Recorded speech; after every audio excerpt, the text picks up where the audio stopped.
We've started though. You people are not You ready. did not hear. Sorry. We said like the third question already. Hi, my name is Iremide Adeoye. I'm an actor. Hello, my name is Bumi. Hi, everyone. How are you doing today? I'm very hi, Bumi. So, I'm gonna ask you a few questions, and yeah. All right.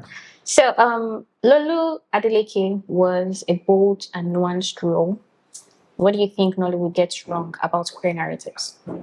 First things first, I'd say big ups to the filmmakers breaking the norms, doing the courageous thing of telling stories that matter, even if it comes with a lot of struggles.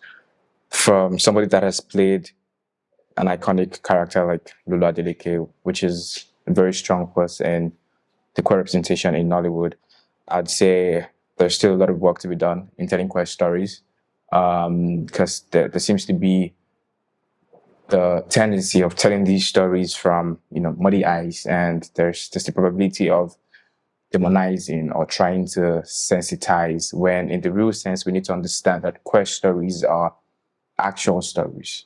Just the same way you tell other stories, these are actual stories, and you need to tell them and tell them right, without your personal prejudice or what you think about the concept of this. You need to understand that you're telling the stories of real people, and you shouldn't do a disservice to that. So take away prejudice, take away your own personal opinion. If you want to tell queer stories, then you need to tell them right without trying to paint it in the stereotypical way. Okay, so more people need to come into the knowledge of that. Yes, absolutely. Okay. Under the Influence placed you in a complex role. Did it feel like a test or a breakthrough? So I like to see it as there is no breakthrough without a test. It's called a breakthrough because there was a test.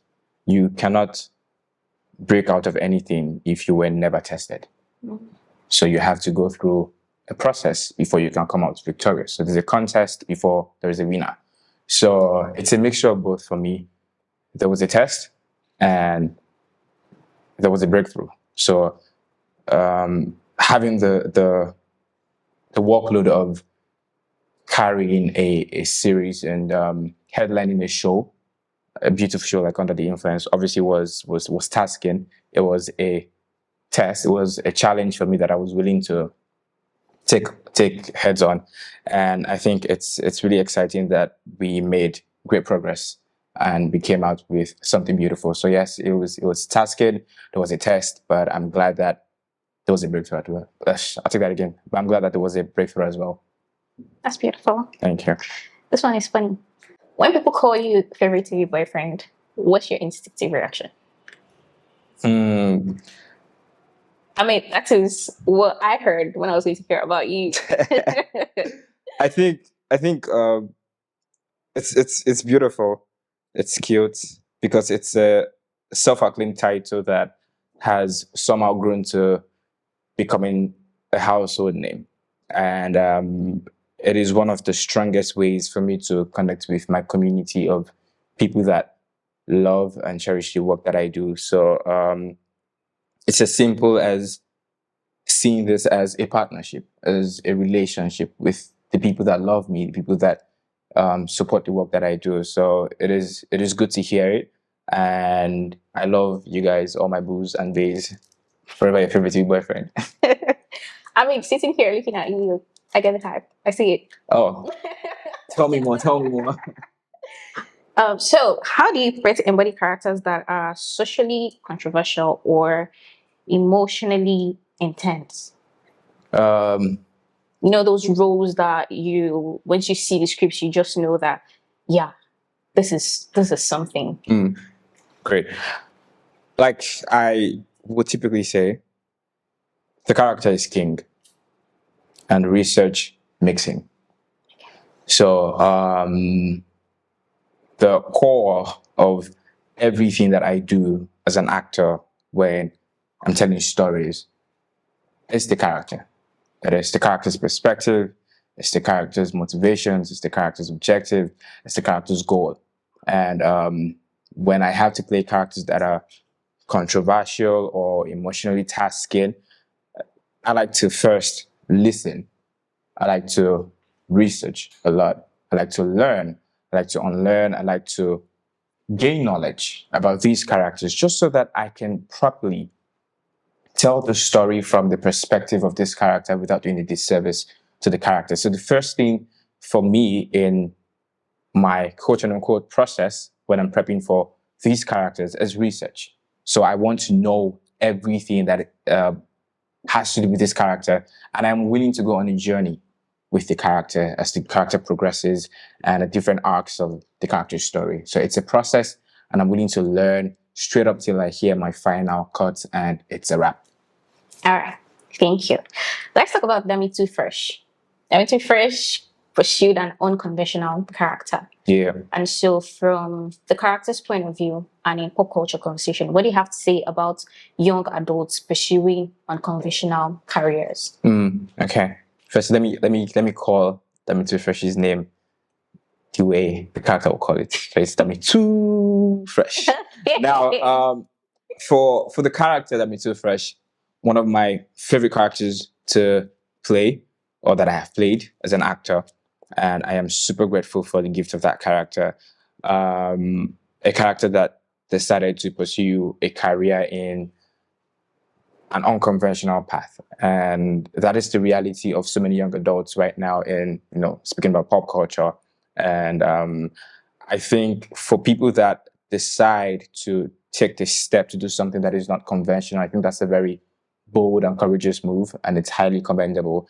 And it isn't easy because you're trying to trailblaze in a path that isn't seen as the right way to go or the conventional thing to do. So that means exactly. So you're going in with a lot of grit and perseverance, and you're trying so hard to prove a point and get something done in this unconventional means. And I think anybody that's doing that, that's highly commendable. So if you're creative, if you're pursuing a career somewhere that doesn't fall under the typical doctor, law, engineer, accounting, and stuff like that, I think you're doing something highly commendable.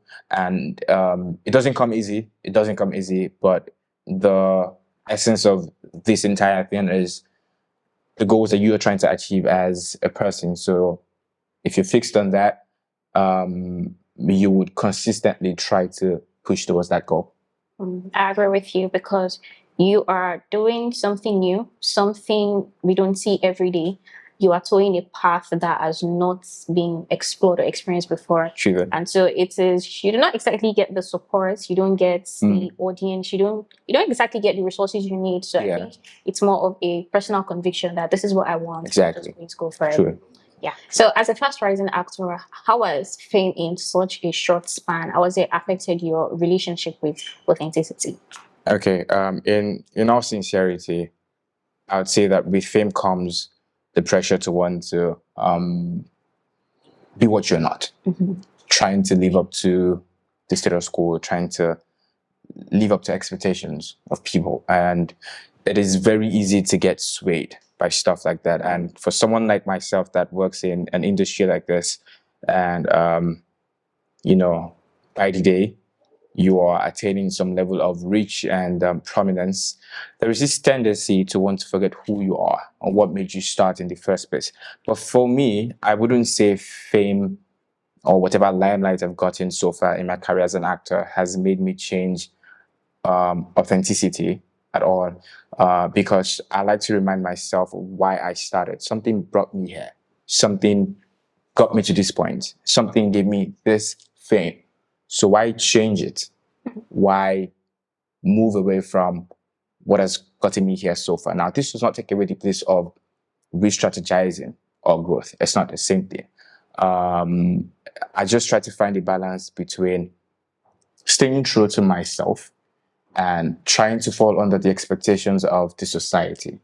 But for me, my personal growth and goals and ambitions are of top priority to me than the expectations of the society. So I know who Iremide is supposed to be. I have an idea of what I'm trying to achieve.